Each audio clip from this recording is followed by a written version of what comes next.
talking about the third commandment to keep holy the Sabbath. Specifically, it's a day of grace and rest from work. Catechism of the Catholic Church continues in number 2186 and says, those Christians who have leisure should be mindful of their brethren who have the same needs and the same rights, yet cannot rest from work because of poverty and misery. Sunday is traditionally consecrated by Christian piety to good works and humble service of the sick, the infirm, and the elderly. Christians will also sanctify Sunday by dividing time and care to their families and relatives, often difficult to do on the other days of the week. Sunday is a time for reflection,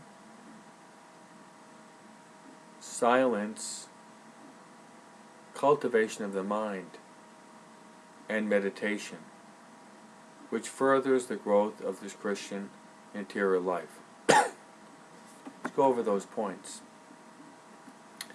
Sunday is a time for reflection, to meditate, to think about God, to think about His wonders. It's a time for silence. The prophet Elijah encountered God not in the earthquake or the roar of thunder, but he encountered God in silence. We can encounter God when there's interior as well as exterior silence. Also, the cultivation of the mind. What does this mean? It's a time in which we can dedicate to that of good reading. We should all get in the habit of having good books to read. This cultivates our mind. It cultivates our way of thinking. It cultivates our sentiments and our emotions. And then it's eventually going to influence the way we act. It will form within us virtues. If we live a virtuous life, this will determine also our destiny, which will be eternal salvation.